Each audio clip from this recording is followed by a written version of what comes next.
40 minutes, not 37. It's just simple, play all 40 minutes.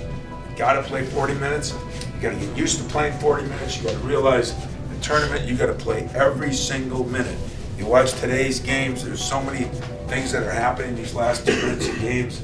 Some people are winning them, some people are losing them. It comes down to free throw shooting, taking care of the ball, not turnover. We can start cutting those turnovers back to 7 and 8 like we were getting, and it's gonna make a big, big, big difference in our offensive output for sure. Well, tonight here in College Park, we have win a Big Ten night, because that's what the Maryland Terps are thinking. And if they win tonight, that'll be a reality. But there's one other piece of this puzzle nobody seems to want to talk a whole lot about, and that is Michigan State is also playing for a Big Ten championship, because MSU with a win here tonight at Maryland is only 1 game out of first place with 2 to play, and who knows what can happen in this league. Yeah, we've been to a lot of great barns this year, a lot of great environments, and this one takes a backseat to no other with the energy in this place. Michigan State controlling the opening tip. Aaron Henry, Malik called back to Henry for the 12-footer, left it short, got it back and puts it home. A terrific job by Aaron Henry to pursue that basketball. Eric Ayala sneaks inside, has it knocked away by Tillman, who starts the Spartans the other way. Look at this bounce pass to Hall, and what a start for the Spartans. Great matchup here, Smith and Tillman. And Tillman wins this battle. Winston double team, finds Watts in the corner, and it just keeps getting better for Michigan State as Mark Turchin is forced to use an early timeout. What a start for Michigan State.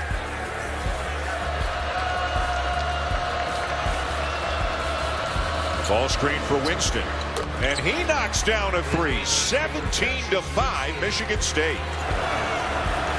Smith, How about that pass? and it goes, stop from the corner, and they're back on their feet here at Xfinity Center.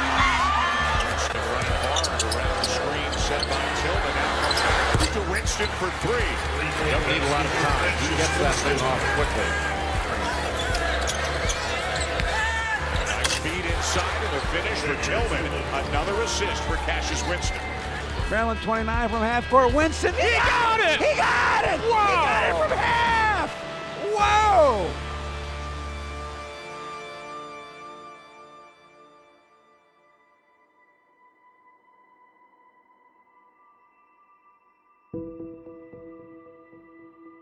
The thoughts that did go through my head as a kid is, am I gonna die? You know, am I gonna be a statistic in Minneapolis, Minnesota?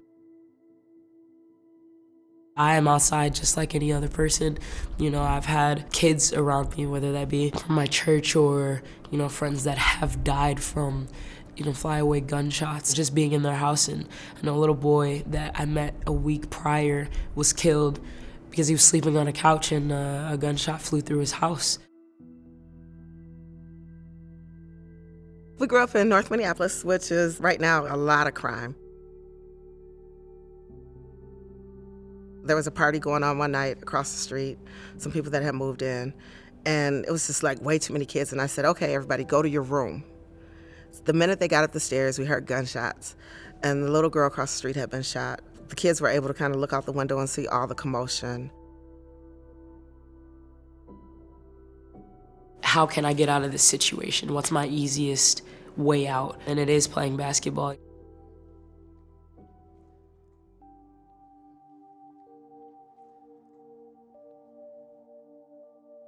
Our whole community stayed together as we were raised as children. Then we started raising our children together.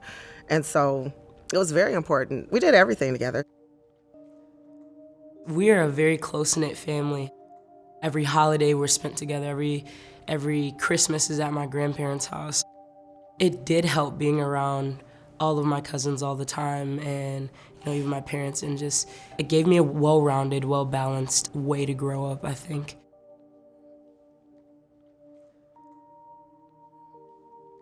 About the time that I started AAU and forming these friendships and all these relationships, my home life actually did start to get a little rough.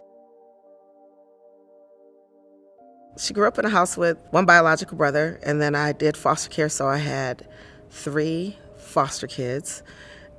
And so we had a pretty good time. Then I got married. And while it started out good, he was great to her at first, and then it became more domestic with the discipline.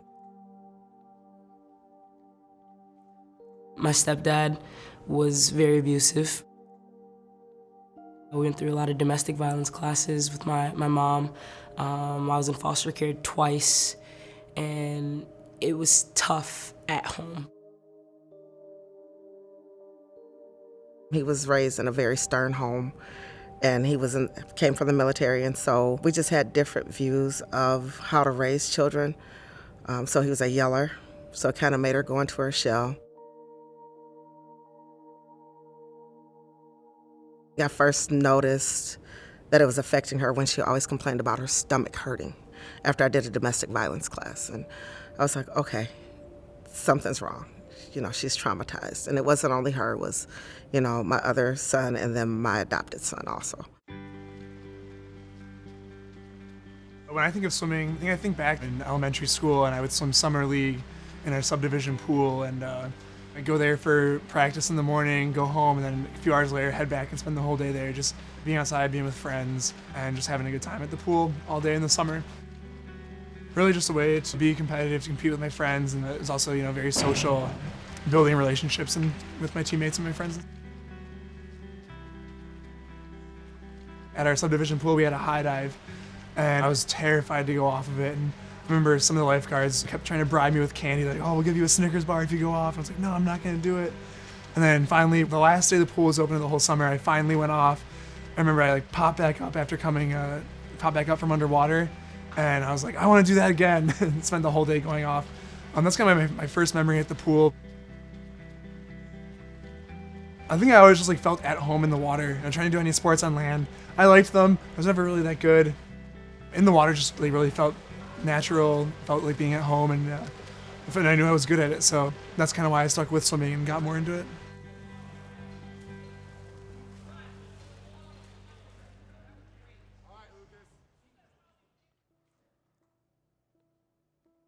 At some point in time, you have to make the choice between your marriage or your children. And my philosophy is I could always get another husband. I can't get more children.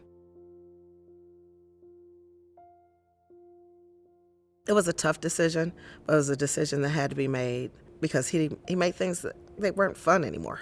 Basketball wasn't fun if he was there because he was always yelling. So yeah, it was traumatic. It gives you more of a perspective of life that it can start as early. I had to grow up really fast. I had to take care of my siblings really fast and, at a young age, and that's hard to do. And I use that in a way of now is, I get in trouble now, I'm like, well, at least I'm not getting a whooping. I'm just like, at least I'm not being, physically abused or something. And that gives me some type of solace, some type of peace with that.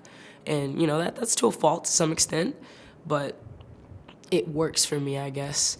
When I run into issues now, I'm like, well, at least you're not at home anxious and nervous that you're gonna get in trouble for something that you didn't do.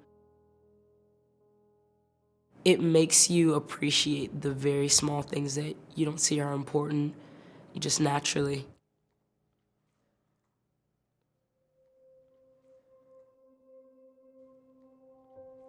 My life in basketball, I remember having a teammate, her name was Gloria. She would come to practice and she didn't have nearly as much money as we all did. And not to say that we had any money at all either, but just fundraising wise, she didn't have shoes. And I remember just giving her every pair of shoes that I had just to play in, making sure that my mom goes to pick her up for practice so she can get there. I know that it's important to have that outlet when you do have things going on, and she was the youngest of maybe 8 kids. So I know that that is very, very difficult. I came from a family where my mom took people in, my grandmother took people in, and so our house has always been kind of transitional with other children that may not have a place to go. And it wasn't always foster kids. Sometimes it was kids whose parents may have been on drugs and they couldn't keep their kids, and they'll call and say, hey, Nene, can you go pick up my kid? I need her to stay there. So I've probably raised maybe about 10 or 15 other kids without the help of the system, just to have a safe place. And so I think your kids pick that up and they become caregivers as well.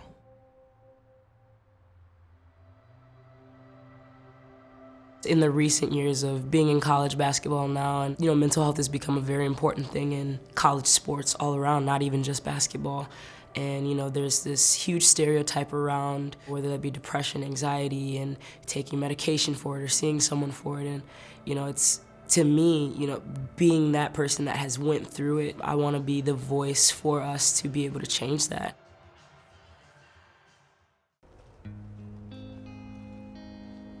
When I made the decision to come to Michigan State, I was deciding between 3 or 4 other schools that I had taken visits to, and I just remember thinking, Michigan State was where I could have it all. The best fit academically, athletically, and just the team atmosphere. Just all seemed like a really good fit, and it kind of just came down to a gut feeling, just walking on campus and feeling like this feels like home, this feels right.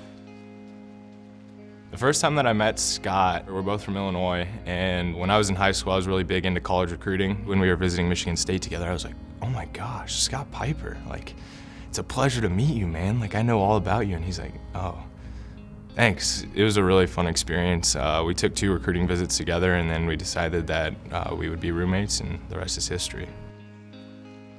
When we met Scott, we didn't think we were going to get him to come to Michigan State. And when we convinced him to come here, the one thing I remember about him is his goal was to make a difference. He wanted to make a difference on the team, and he wanted to make an impact. He's a very hardworking kid, very intelligent, fits in really the mold of a lot of the people that we've had on this team, maybe in the last decade or so. Very driven, and he cares a lot about his teammates. He's just an overall really great kid. One of our core values on the swim team is mudita, and it kind of just means unbridled joy in others' success. When one of our teammates is racing, we're always up and cheering. When someone has a great time, we're always there to congratulate them. And I think that's especially important just in such a grueling and competitive sport that, we're all here, we're all one mudita, and we all take joy in others' success. Last year he broke a varsity record that was held by an Olympian, a 3-time Olympian. He was the first team academic All-American. He's been involved in the Student Athlete Advisory Committee. As he grew older and learned about more opportunities on the university, he was like, why not just add one more thing to the schedule? And once he added one more thing and realized he could balance it, why not add another thing? And for someone on the outside looking in, seeing the hours that he puts in, it's like, wow, I could never do that. He's very talented at what he does, but for him, it's just like an everyday thing. As an athlete at Michigan State, I think it's a really cool opportunity to have a platform where people are going to notice you have a voice. And so just being able to use that platform and give back and realize the opportunity that we've been given to support those around you. And as you keep climbing higher and reach higher levels of success, to make sure that everyone else is coming with you and to lift others up. When we recruit kids, we tell them that our general philosophy is that if you come to Michigan State, you have the ability and the access and everything to be great at everything, right? You just don't have to be great in athletics, and you don't have to sacrifice your athletics necessarily to be great in academics. The way things go in the Smith Center and everything, the help that they get, and then our coaching and our coaching style really promotes people to be great and well-rounded, and he's really taken advantage of that. I want people to know that it's okay to talk to someone that, that helps. It does, it may not cure your issue, but it does help, and it's the first step in the right direction if you want it. I think Nia will always give back true love. I think she's learned from her experiences. I think with the new freshman class that comes in, just encouraging them that even though it may seem tough, you can still make it. Some of those girls that have gone through domestic violence with their parents, maybe they related to me, and I'm like, I gotta help them because I know plenty of people that are going through it. Having your name in the lights is not always where it's at. It's the unmentionables. Can you do the unmentionables to support people? I really want to be a college coach. I am pursuing my master's in sports psychology. Being a coach and having that master's, I think, is important because you do have to understand your players. You have to understand their background and where they come from. Why do they do the things they do? Why do they say what they say? Why do they play the way that they play? And I think that that's very important when we're looking towards the future of college sports.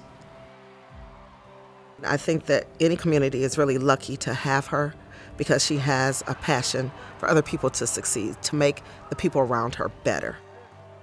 You want to be able to make it out of the hood is really what we say.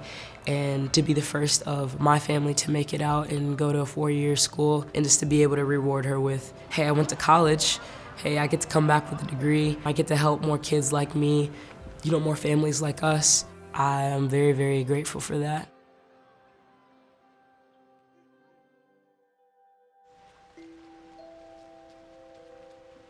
I qualified for the Olympic trials in the 200 IM last year at the Winter Nationals meet down in Greensboro, North Carolina. I knew I'd been training well. I was just kind of going into it trying to keep some pressure off myself and I'm going to go out there, see how fast I can go. And it was actually the first race of that meet for me in the morning in 200 IM, and I had a big time drop, and I missed the cut by a couple tenths of a second. And I was blown away. I was so excited even to be that close. And then later that session, my teammate Peyton swam the 50 free, and he qualified in prelims. And I saw him do it, was thrilled at him, and I saw him finish, and I said, I can do that. I want to do that. I can get that done. So then that night at finals, swam even faster and was able to drop enough time to get the cut. And just touching the wall and looking at the board and seeing my time was just the best feeling in the world. That's a goal I've been looking for since I started swimming when I was 5. It's kind of one of the peak achievements in the swimming world. So seeing that time under the cut on the board was just incredible. And then being able to climb out of the pool, wave to my parents in the stands because they were there, and walk back over to our team area on the bench, just back to my teammates, and to feel their support and love too. It was a great night, a great race. Scott and I both made finals that night, and I swam after him actually. And I remember I was in the race ready room, and I kind of saw his race on the TV, and I realized oh, it's right there. I peeked my head out of the room, and I saw his last 50, and I was just screaming my head off because I knew he had a super race. And when he finished, I was super happy for him, and went up and gave him a big hug and told him I was excited for these next couple years and training together. So it was a special experience. I really think in his mind, like a lot of the swimmers here at Michigan State, their ultimate goal is to try to get to the Olympic trials, and it's way out there. And when you finally achieve that, it's like, wow, I really can do this. And then that really opened a lot of things for him last season, because once he got there, you could just see the confidence flowing. It really took his swimming to another level.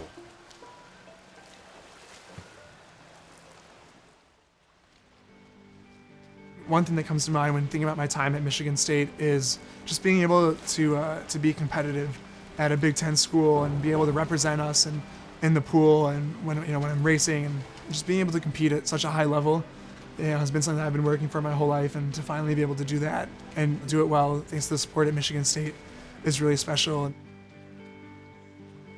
Scott Piper is a really, really good kid. He's exceeded our expectations here at Michigan State, and our expectations were pretty high when he came in here. He's been involved in everything, and he's been great at everything. So he's a real embodiment of what we try to do here. He's been my roommate for every year here at Michigan State, so we know each other really well. We know what gets each other motivated. And I think just to continue that relationship in the future and push each other to our limits is something that I really look forward to and I'm excited about. Just the relationships with my teammates, with my friends from my classes, it's just overall such a welcoming student body, and the faculty and everyone, it's just all one big Spartan family. Looking back and knowing I've made all these great relationships and that I'll keep them all heading into the future as an alumni too, it's really special. Well, the one thing we know about Maryland this year is there's a second left. You can't count these guys out. Not at all. Just go back a game ago at Minnesota, down 16 at half. And what a comeback they made to win that one, especially late down the stretches of that game. So this is going to have to be a concentrated full 20 minutes of basketball by Michigan State. Smith sizing up Tillman, trying to back him down. It's going to be tough. Tillman not quite as tall or as long, but he's stronger. And look at Tillman run the floor and get the layup at the other end.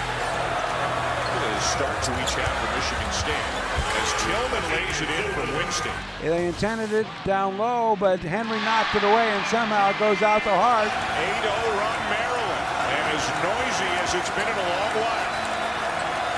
Henry leans in, tipped out by Kithier. Watts wide open, and give Kithier the credit for that. Winston from the corner, yes, with great basketball. The Spartans led wire to wire to pick up a big road win here. Hey, family on 3, 1, 2, 3.